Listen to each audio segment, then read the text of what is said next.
सौभाग्यशाली है यही बतलाते। थोड़ा सा ब्रेक हो, कहानी समझ लें सबे। माई बाबू एगो बेटी एगो बेटा, लड़की ससुरैतिन हो गई बा, ओकर बियाह गवन गई बा, लड़का एक बा। माई बाबू हमन गांव बसखारी गांव पड़ला रायबरेली में, एकदम चक्रोट के किनारे आपन चौक वही में घर बनौले हुन। उ लड़कवा जो प्रकाश जीत ह, प्रकाश जीत तनी जिद्दी स्वभाव कह, उ दौड़ धूप करत ह, रोज रियाज पानी करत बा।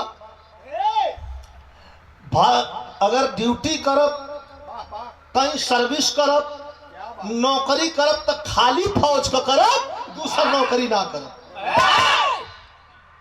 दौड़ दौड़ के जहां जहां देखी जज्बा, भर्ती के जहां जहां कैंप लगे जाके खड़ा होकर नापे जोखे कुलन फिट करके हटा दी, फिर दूसरे जिला में जाके खड़ा होकर नापे जोखे कुलन फिट करके हटा दी, फिर तीसरे जिला में जाके खड़ा होकर नापे जोखे। ये तनाव दबार दिलस कि अब तो भर्तियों लेवा वाले के छीन गलन। लाइन में खड़ा रहा तब कुल अपने में भुनभुनाए लगवा मानत ना बा, नापत नापत कई फीता हमन तोड़ दिली, फिर आ गया। देखा तकदीर, वक्त का पहिया है, रजनीगंधा वक्त का पहिया है, कब केहर घूम जाए एकर कोनो ठीक ना, एकर कोनो स्टीयरिंग ना है, इसका स्टीयरिंग वही चलाता है। और सुख और दुख, सुख आवाला तो आदमी बड़ा चैन से होकर आनंद उठावाला, और दुख जब आवाला तो आदमी घबराए लगला। तो दुख में भी अपने धैर्य के खोवे के ना चाहिए, ना चाहिए। प्रकाश जी इतना दौड़त बा, मन में लालसा की भर्ती होगा करब फौजी। वो जो नापा वाला जोखा वाला कुल हलन, अब मजा चुटकी लेवे लगला, नाप उनके सब गम का हटा, चलो हटो, अभी तो आए थे तुम ना अगले महीने। बड़ा दुखी था, दौड़त दौड़त एकदम जब फेफिया हो गल, तो आके अपने माई के हन बैठ के पकड़ के रोवे लगल। कहलस कि माई सुतला कम्बल दे नहीं विदेश गइलो, कम्बल कम्बल एठे देता आउ मलामो आहा तो सब बता ओके जन ह तो रथा में तेरे पोत के तो लगा। हाँ नहीं तो आराम से बैठा, इतना आदमी तो के देखत है, और तू जो है तुम करवट लेला और तेरे पहलवान पीछे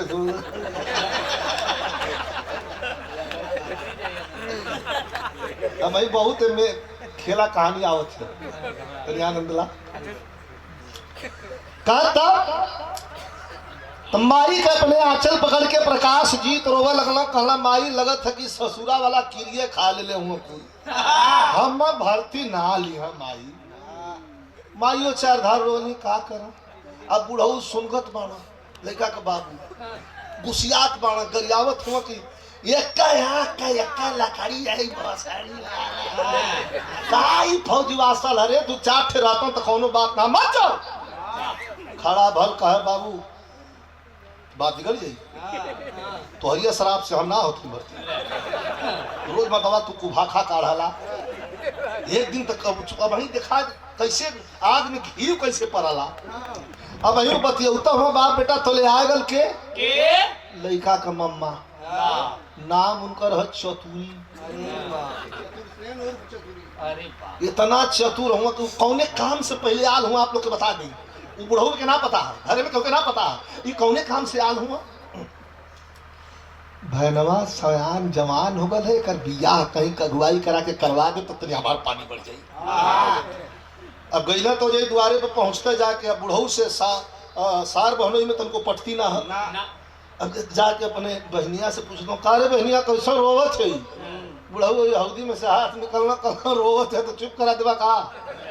कहला तू मतवान का ठायल कैसन बोलत हुआ, हमार बहन हाल चाल ना करे, कहना हाल चाल करा, उन्हों को चुप करा दा, भर्ती ना हो तो जा कोनो घरवा कंपनी हो तो भर्ती करा दे।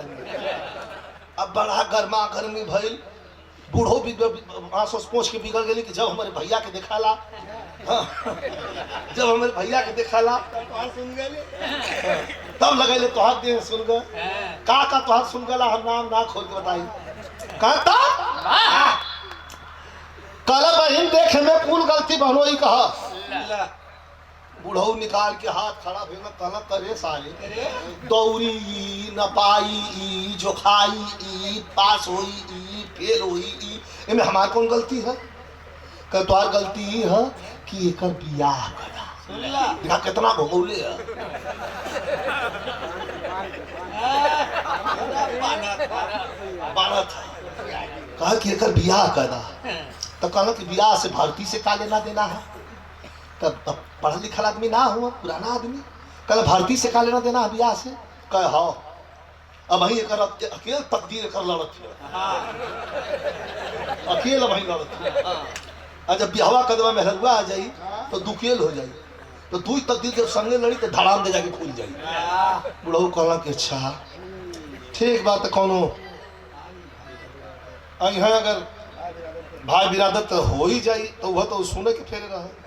चतुरिया बिहान भेलो पेड़ी के खेत में लेके बैठल अच्छा रही कहे पहुना बिछावा खटिया उटिया लेके आल है मालदार धनी हुआ लड़की भी अच्छी हो आनन फनन में भाई बारात ले जाके बियाह करवा दहलत लड़का भाई भर्ती न भयल आ लड़की का नाम सीमा है समर बरन कह लेकिन बड़ी सुंदर सुशील आ गुणवंती घरे में आई का भैया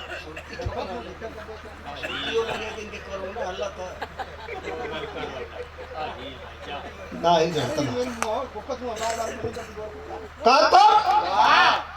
मंदिर में बैठिए तो 50 टका एक बात बोला मत तो दूंगा के मुंह में वो सपटवा ले ले वो सापट हम एकदम हमके घर खगल रजनीगंधा तो हर नहीं ज्यादा मत कहता अब आ गई लड़की घर में तो अब ये देखा गीत कुल तमाम गावली इन लोग के ये गीत ना गावा बतावा कहते कि हमारे लीची का भाव बा लीची कहाँ है तो लीचा होगा और अरे के लीची है समझते हो लीची तो लेके आई मैं कहीं नहीं कुछ भाव लगा दिखा पहलवान को उसको तो खलता का पहलवान कहा तो कौन तर्ज लगल मास्टर दिखाई मेहरारू कुल गावे आई हम लोग के चाहिए इन लोग के चाहिए कि जब विरहा में लेडीज है तो लेडीज का तर्ज चाटी गावे के चाहिए। ये हमारे गाजीपुर के दिखाई स्पेशल हथियार है। माता बहन लोग गावली जब बारात चले लगी बारात पहुंच जाई परीक्षा नोखा लगी तो गावे शुरू करी है के करी बसिया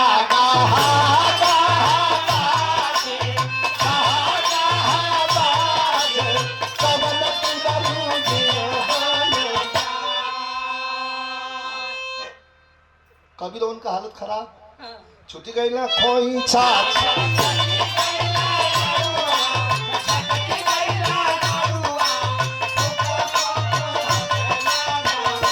करे सारे लेनवे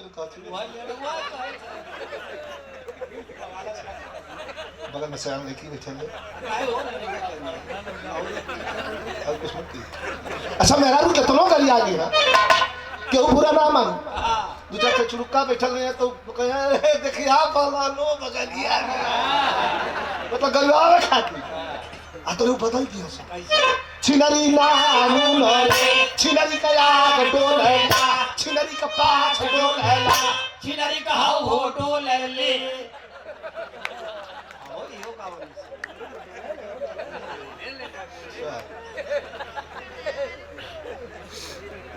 तमाम कुल गीत बा बियाह करा के घर में दुल्हन आ गई तो हमरे केहन कई रस्म है भाई लोग बुरा मत मनिहा कक्कन जब छूट जाला तब रजनीगंधा कक्कन जब छूट जाला तब लड़का लड़की एक जगह होला दुख सुख खाते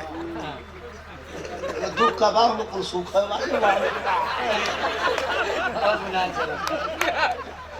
तो कक्कन छूट गई तो आजकल का कितना जमाना चाटा मार दल सी टैक्सिया में गड़िया में बैठते सब क्यों नहीं आवे लगत गले छूटते थे